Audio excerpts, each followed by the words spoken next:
First thing, of course, it was a very sharp knockout. A lovely. This kind of right hand is actually my favourite right hand. The way it kind of. In fact, let me slow it down. The way this right hand goes over, it's very. It's almost like a hook right hand. It's got like he curves it on the end. It chips the end of the chin. Perfect. That was obviously the jab that put him down. He was countering Fujimoto's jab the whole night. He countered it there with a jab to the head, while Fujimoto went to the body. And this big right hand that Dubois lines up in a sec, it's like a hook right hand. He curved it right on the end to tip the chin. I talk about it.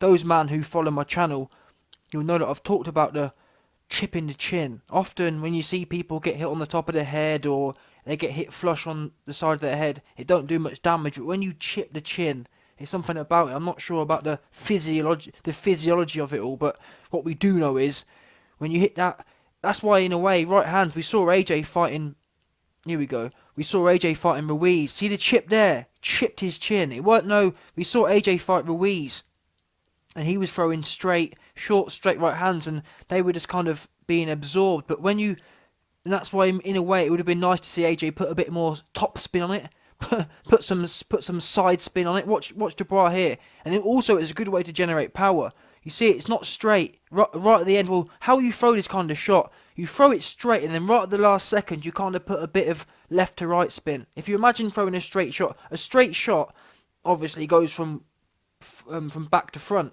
But to do this kind of shot, you throw it the same way. So you throw it from you throw it in a straight line direction, but at the very last minute, you put a bit of left spin on it. Watch this. Watch.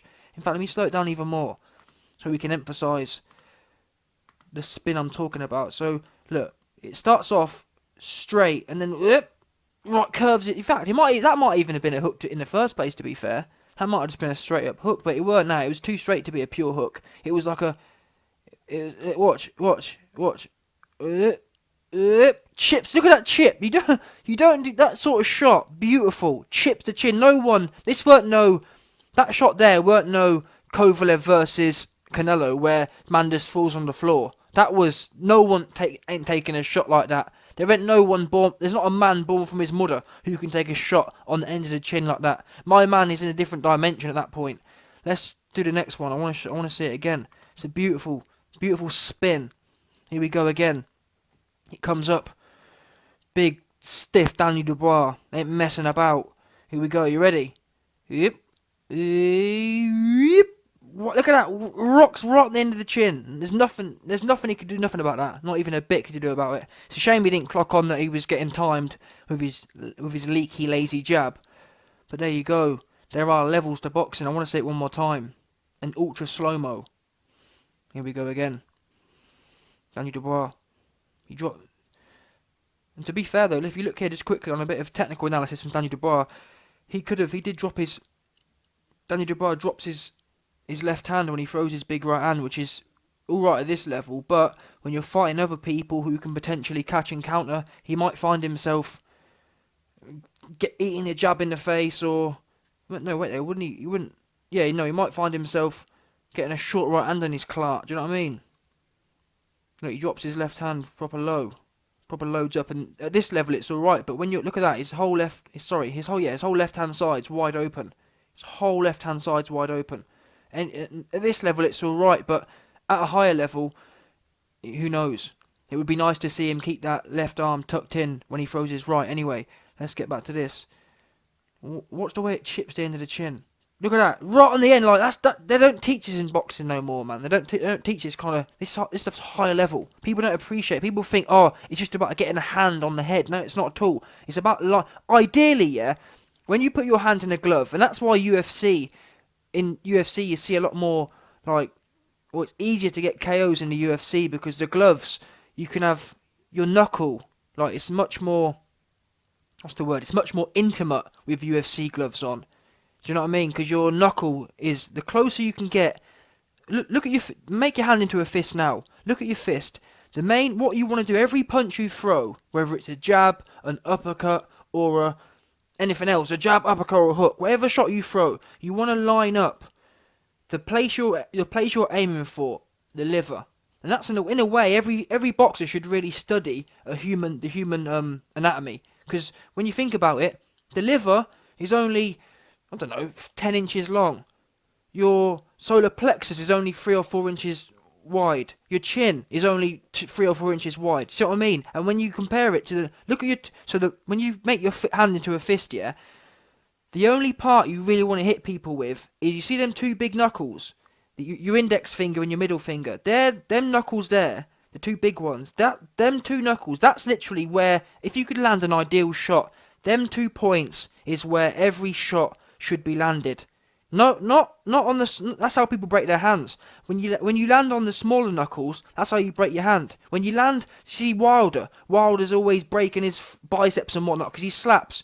Or you see people like Wilder hits people with his forearm. Yeah, and to be fair, he gets knockouts with bums. But the point is, every shot you should aim wherever shot is, straight, a hook, an uppercut. You should aim that them. And when you look at them two big knuckles, your index and your middle finger knuckles. How long's that? An inch or two, maybe? So every shot you throw, you should really, and that's why when you're on the bag or on the pads, you should really think about, not just landing the glove, not just, you see people loading up on, they start hammering the pads and hammering, so they're hammering away at the bag. But in reality, it's much better to spend more time actually thinking, because when I put my hand in a glove and you make a fist, you actually use your brain. It's that mind-body connection. Actually think about, when you put your hand in a glove and you throw a shot on the bag or whatever, or in sparring, actually think about them two knuckles. Because you can do it. Put your hand in a glove and think about them two knuckles. Don't think about how hard you can hit. Don't think about whatever. Think about them two knuckles and think about landing them two knuckles on a particular place. And ideally, when it comes to the head, the main place you want to go for, you want to get them two knuckles on the edge, on the chip of the chin, because that's the weakest point. That's where you can cause the most volatility almost. Because when you hit someone with a hook on the end of the chin, that turns their whole head from left to right. That's a lot of rattle. Whereas when you land further into the jaw, so when you land towards the ear almost, you don't get as much. You don't get that lateral movement of the chin. Watch this man's head now. You'll see his head. His head's going to go from right to left, or whatever, from left to right, whatever it is. You'll see it now. It will almost click like a door. It was like a revolving door. It will go left to right real quick. Watch the snap. See that snap? Sent his head from left to right. Snapped his that there. That's what causes the bubble. That's what causes the rattle. That's what knocked him out. And you do that. The best play, you want to get them two knuckles, your two big knuckles, right on the chip of the chin. You want to chip the chin. You don't want to. Sometimes AJ, for example, has been criticised for being, for like having hammer shots.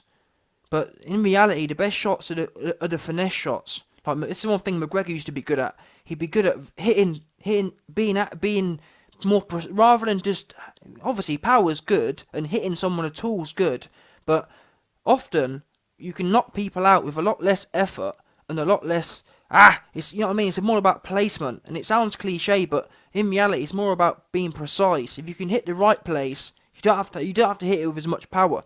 You can just out people with them short snappy shots. Anyway, I haven't even checked if people can hear me. Hopefully you have been able to hear me, otherwise it'll be a bit peak. Yeah, can everyone hear me? I assume everyone can. It must be. Anyway, what was I going to talk about? Oh yeah, let's get back to the fight then. So yeah, we've replayed this a few times already. We've seen the knockout. It's all good in that. It was a nice knockout, as I said. Nice placement and whatnot. But I have got to be critical here. Not fell in love, but I rate Daniel Dubois.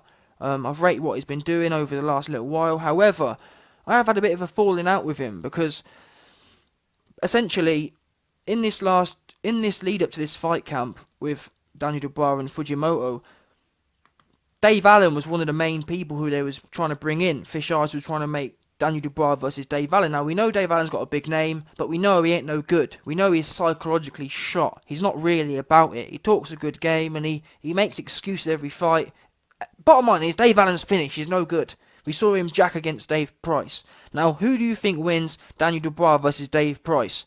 I'm 90% sure it's going to be Daniel Dubois, meaning that we ain't got no business seeing Dave Allen will be a punching bag for Daniel Dubois. Now, from Frank Warren's point of view, I understand it. You want your man to knock out someone with a bit of clout and a heavy bag. However, why I fell out of Daniel Dubois is I bigged him up myself. I've been bigging him up for a little while. But the fact of the matter is, there was a man called Martin Bakole. Martin Bakole lost to Michael Hunter, and since then he's almost been trying to get the forgiveness of the fans because he kind of quit. He quit against Michael Hunter, and he quit against the blown up cruiserweight, and he's been feeling it. He's been trying to come back and make a comeback. So how he did that, and not only him to be fair, Eddie Hearn, who's Martin Bacole's promoter, came out and said, listen, Frank, never mind trying to beat up Dave Allen. Let's have Daniel Dubois versus Martin Bakole. Martin Bakole came out and said the same thing. Eddie Hearn, Martin Bakole, and Bacole's crazy trainer. I forgot the man's name, but whatever. All of the three people who matter, Bakole, Eddie Hearn, and his trainer. Every single one of them wanted the Daniel Dubois fight. Now, those of you who don't know Martin Bakole, in fact, I'll tell you what I can do. I can get the box rec up now. Martin Bakole. Box rec, and you'll see what I mean. But it's irrelevant anyway. But the fact of the matter is, this man here, he wanted the Daniel Dubois fight rather than. And you see him here. Look, he's got 75% knockout ratio. He's a big unit as well. He's got a lot to prove. A big unit, a lot of skill, a lot better than Fujimoto. Yeah, a lot better than all these other bums that Daniel Dubois has been facing. And he called Daniel Dubois out. And what happened? All of a sudden, Fish Eyes goes quiet, Daniel Dubois goes quiet. Not saying they ducked him, but all I'm saying is, you had no problem chasing Dave Allen around the place. Why are you chasing that fight for? And this is what I don't rate. I don't think Daniel Dubois is scared of him, but you've got to do more. As a fighter, now he is young, I understand that, but as a fighter, you've got to do more to direct your career. What is knocking out Fujimoto going to do? How many more Fujimotos do we need to see from Daniel Dubois? This man, Martin Bakole, I think Daniel Dubois beats him anyway, but at least it would have been a bit of a test. Finish the year off on a high. What's this proved? This has just proved that Daniel Dubois can go in there and ball another bum over. We want to be seeing a bit more than that at this level now. Because we've got to bear in mind, in my opinion, Daniel Dubois should have left all these Fujimoto cats back before the Nathan Gorman fight. The Nathan Gorman fight, that was his kind of, not step up. Gorman's useless, but in terms of the hype and whatnot, that Fujimoto business, that was like, sorry, not the Fujimoto, that Nathan Gorman business was like a step up. He went from nobodies to Gorman. And even, to be fair, before Gorman he had Kingpin, I think it was. He had Kingpin, then Gorman. So it was kind of like he was stepping up. And now, he's dropped the ball again. Fighting Fujimoto and a whole load of random dudes. Now, of course, Martin Bakole isn't a massive name, but he's more known than Fujimoto. And also, Bacole's had a bit of a UK, he's obviously with Eddie Hearn, and he's got had a few fights here and whatnot. So he's got a bit of clout to be had. And that fight, in terms of competitiveness, how you build clout, like AJ for example. AJ didn't build clout by just fighting pure bums. He fought Dillian White after 15 fights or whatever. Now, I'm not saying, even Dillian White at that point was bigger than Martin Bakole, but Daniel Dubois versus Martin Bakole could have been something similar. Of course, it's not going to be as big as AJ versus Dillian White, but I'm saying, you've got to have competitive fights, or you've got to knock out people who look dangerous. Martin Bakole is one man who looks dangerous, and Fish Eyes, you just don't get it. He thinks that, look at Fish Eyes' career. Yeah, not historically, I'm not a boxing historian, so I don't know what he was doing back in the 90s, but look recently, you've got people like Tyson Fury, all he wants to do is fight bums. Okay, yeah, he might fight Wilder, okay, one fight in a blue moon, but the rest of it, he goes from Wilder to fighting pure bums. Another one, Billy Joe Saunders. Billy Joe left Frank Warren because he can't get no good fights. And name me a good fight Billy Joe Saunders had for the 10 years he was with Fish Eyes. Who did he have? David Lemieux, some random dude no one's ever heard of, useless. David Lemieux's useless, no good. Yeah, the next best one was Chris Eubank 5 years ago. So the fact of the matter is, there's a trend of people with Frank Warren. He doesn't know how to do it. He's either in I'd like to think they're either in big fights, which they're not. Billy Joe Saunders ain't had no big fights. They're either in... Basically, Frank Warren just has everyone fighting bums. There's no, like, middle ground. There's no, okay, let's get the middle ground going. And that's why a lot of his fighters will find out they get exposed, because they don't get built properly. At least Eddie Hearn, it makes me laugh, because people criticise Eddie. When Josh Kelly had a tough fight with, I forgot the man's name, but Josh Kelly had a tough fight. A few of his other young fighters had. Katie Taylor had a tough fight. Obviously, she's world champion. But the fact of the matter is, people have come out and criticised Eddie Hearn. Oh, Eddie Hearn's. Oh, see, look, Eddie Hearn nearly got this guy beat. Or when who was it? The Geordie Golovkin. I forgot the guy's name. The Geordie Golovkin. Or Anthony Fowler. Is it Anthony Fowler? Is it Anthony Fowler? I don't know. Yeah, I think it's Anthony Fowler. Either way, the guy called Fowler who fought.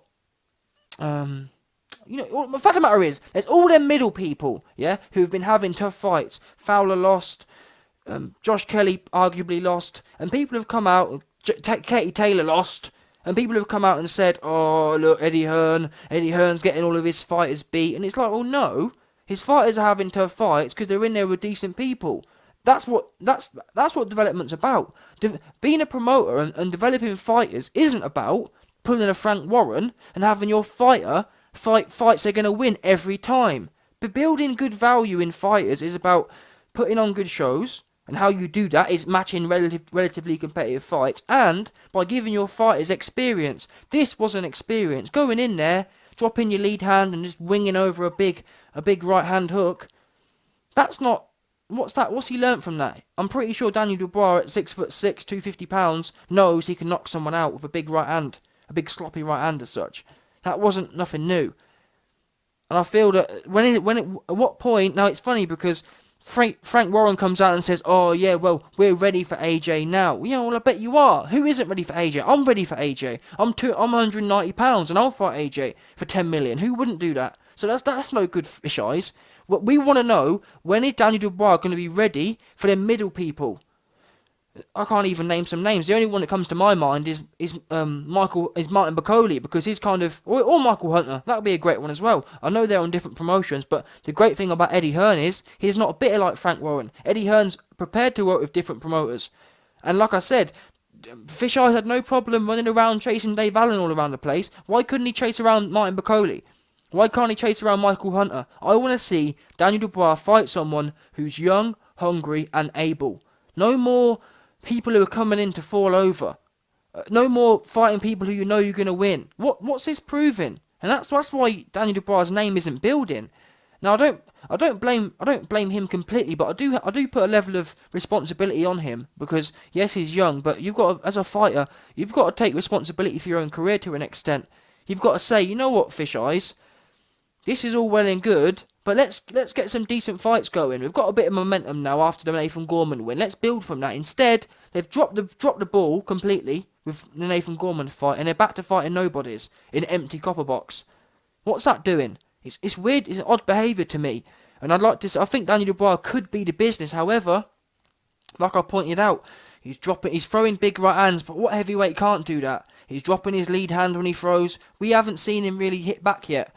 Yeah, people said about AJ. Oh, AJ, we haven't seen him hit yet. Well, we haven't seen Daniel Dubois hit yet. There's people ranting and raving about Daniel Dubois and criticising AJ. Well, we haven't seen. Let's see him get hit first. Oh, AJ, he got buzzed by Dillian White. Oh, AJ was fighting Dillian White after 15 fights. How many fights has Daniel Dubois had actually? Let's have a look. Because I'm pretty sure he's around that 15 mark. Which implies to me that tells you all you need to know. I think AJ fought Dillian White at 15 fights and then fought for the World Championship at 16 fights against Charles Martin. Now, here we go, 14 fights. See the difference? AJ was fighting Dillian White after 15 fights, a man who, by the way, had lost to in the amateurs. And you got... Now, of course, everyone's different. But still, this resume, man, it's just not good after 15 fights. And you've got to remember, this day and age as well, things are different. You've got people like Usyk. You've got people like Joe Joyce, as an example. My point is, you've got relatively, not even though Joe Joyce is old, but I'm talking about in their boxing career. You've got people like Lomachenko. You've got a lot of people who are coming into the pro ranks. And you've got to remember, Daniel Dubois, he actually had a lot of semi-pro experience. He fought semi-pro for a while, so he's not new. Yeah, he's a relatively old amateur. He's been boxing since he was about 5 years old. So what are they waiting for? How many more stiffs are going to fight? Joe Joyce is looking to step up. And in fact, that's another fight. The one heavyweight Frank Warren has got, which is who is it? Joe Joyce. What's going on with that? Daniel Dubois versus Joe Joyce. Now, to be fair to Daniel Dubois, I think he probably does want that fight, but Joe Joyce is looking a bit iffy. But that's another... Frank Warren, you got to ask yourself now, Frank Warren, what's the point of having all these fighters if you can't get him to fight? Does that not seem odd to you? Like, Frank Warren can't see... He complains about Golovkin. We can't get Golovkin. We can't get Canelo for Billy Joe. Well, you've got Joe Joyce and Dubois. Let's get that one going then, shall we? I'm pretty sure Daniel Dubois called someone out as well. Oh gosh. Oh, no, was it? That wasn't it. Then calls out. Yeah, there it is. Click this quickly. Daniel Dubois called someone out after the fight. Then calls out heavyweight world champs. Come on, bro. Come on. Come on, man. You got the centre one. You can't knock out Fujimoto and talk about world champs. Let's see you knock out Michael Hunter, Joe Joyce. Michael Hunter, Joe Joyce and Bacoli. Knock one or two of them out, or two or three of them out, and then we can start talking about world championships. This business ain't the one. This ain't doing it. Fujimoto, who could knock him out? I'd have a go with him. Not being funny, I would. I can stick my chin down and throw a good right hand over it too.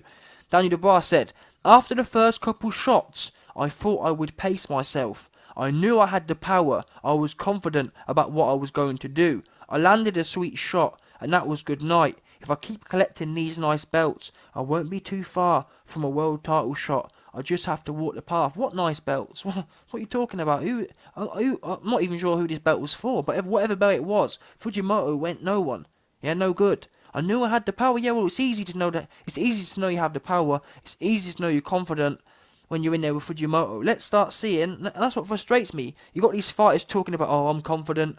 Oh, I've got the power. Why didn't you make the fight with Bacoli? You had no problem chasing Dave Allen, injured. Yeah, Dave Allen reminds me of an injured foal. Yeah, a little weedy, useless dude. No good. Who can't call him out? Who can't chase him about? Why wasn't Daniel Dubois calling out Martin Bacoli or Joe Joyce? You got to do more, man. It's no good calling out Dave Allen. What's that proving? Who wouldn't have a go on Dave Allen? Chinless Price had a go of Dave Allen. Knocked him, bullied him onto the oxygen tank. But that's my opinion.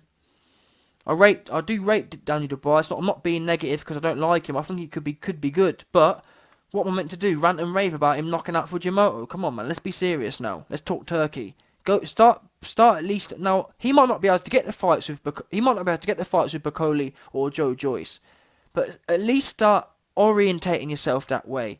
Calling people out, sending contracts, and if they duck you, at least we can say, you know what, he wants the fights, but he can't get them. Don't be knocking out Fujimoto and then sending contracts to Dave Allen. What's that doing? That's weird, in my opinion. That's trying to get easy clout. Or you know what? Let's knock out a man who's useless and take his clout. Well, that sounds like fish eyes to me. He wants something for nothing. He don't want to actually generate value. And that's look at AJ for example. Jarrell Miller pulls out.